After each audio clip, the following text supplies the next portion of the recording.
If you were going to say what got you to be the point you're at right now, how did you become who you are today?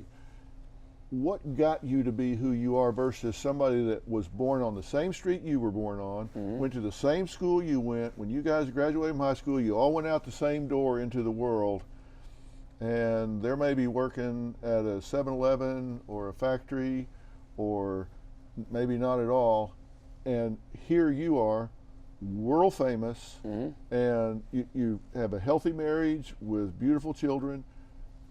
Why are you where you are and they're where they are? Choices. You know, I always say destiny is not a matter of chance, it's a matter of choice. This is what I chose to do. I chose to do radio. You know, I didn't have a college degree. You know, I didn't have anything else to fall back on. I was just looking to do something positive. You know, I was selling crack. You know, I was in and out of jail. You know, I got kicked out of 2 high schools, you know, and I ended up graduating from night school, and I had to make a conscious decision to say, you know what, man, I got to create positive energy in my life, because positive energy is what activates constant elevation. I actually use that as an acronym for peace. So I started working a bunch of odd jobs. I worked at a clothing store in the mall called Demo. I worked at a telemarketing place. I used to be the guy that would call your house and try to sell you 10 CDs for a penny. You know, I worked at a warehouse, a flower garden, Taco Bell, and I stumbled across the radio position because I used to want to rap like most brothers in the hood. Because a lot of times when you black and you from the hood, the people you see that are successful, that look like you, are either in athletics or entertainment. I mean, I'm only 5'6". So, you know, the athletics thing wasn't going to work out, you know. You know, do something different. Exactly. So I thought I wanted to rap. And I remember being at this recording studio and meeting a guy named Willie Will. And he was a local radio personality in Charleston, South Carolina. So I just asked him, I said, yo, how did you get in the radio? Because I'm an inquisitive person. Like, even to this day, I like to ask a lot of questions, especially when I see people in positions or spaces that I would like to be in. And he was just like, I went down there and I got an internship. And I was like, it's that easy? And he was like, yeah. And mind you, this is 1998 in Charleston, South Carolina. So the process was that easy. So that's what I did. I went down there, filled out the internship papers, and I got my foot into the door of radio. And I didn't look back. I remember, you know, starting off as a regular intern, driving the station vehicles, you know, going with the jocks to put up posters and stuff at the different remotes.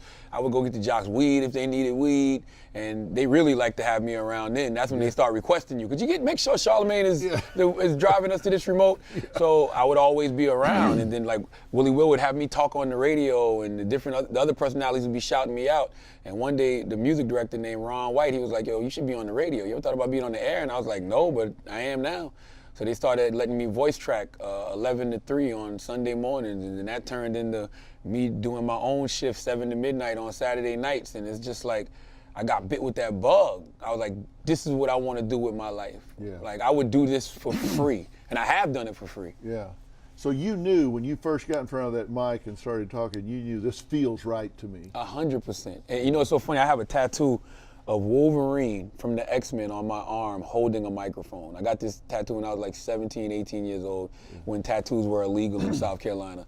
And I knew that a microphone was going to change my life, but I thought that that microphone symbolized me rapping.